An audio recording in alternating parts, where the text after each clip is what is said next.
আসসালামু আলাইকুম। আশা করছি আপনারা সকলে ভালো আছেন। তো আজকে একটা টপিক নিয়ে কথা বলব। সেটা হচ্ছে স্পেশালি পুরুষদের জন্য। তো পুরুষাঙ্গ বড় করার আ কিছু টিপস।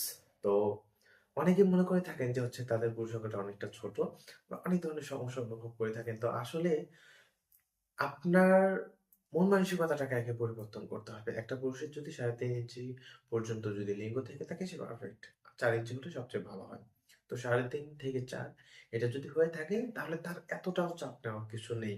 তো এর জন্য অনেকে দেখা যায় যে সেক্সুয়াল ওয়ান টাইম ওষুধ বা হচ্ছে বিভিন্ন আ কবিরাজি ওষুধ বা অ্যালোপ্যাথিক ওষুধ এই অনলাইন দেখে নেটে হোমিওপ্যাথি সহকারে বেশ কিছু কিন্তু মেডিসিন পাওয়া যায়। তো এগুলো খেয়ে থাকে। এটা একদম এক্কেবারেই বোকামি এটা। এটা করা কোনোভাবেই ঠিক না। এটা করার কোনো যুক্তিই আসে না। তো এটার জন্য আসলে কিছু টেকনিক অবলম্বন করা যেতে পারে।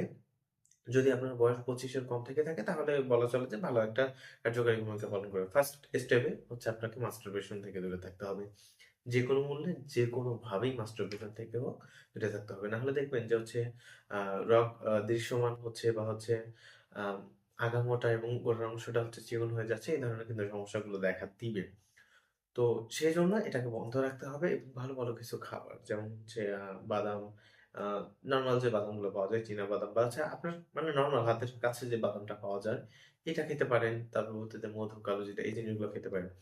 আর ব্যায়াম করবেন। শরীরকে ঠিক রাখার জন্য হচ্ছে আ ব্যায়াম করতে হবে।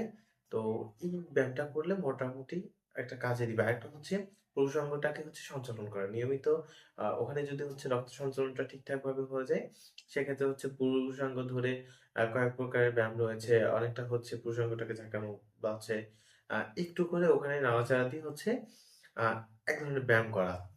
তো এইটারও আবার সাইড ইফেক্ট আছে। সেটা হচ্ছে আপনি ব্যায়াম করতে গেলেন আপনার ইরেকশন হচ্ছে। মানে তখন আবার বীর্যপাত করতে ইচ্ছা করবে বা মাস্টারবেশন করতে ইচ্ছা করবে।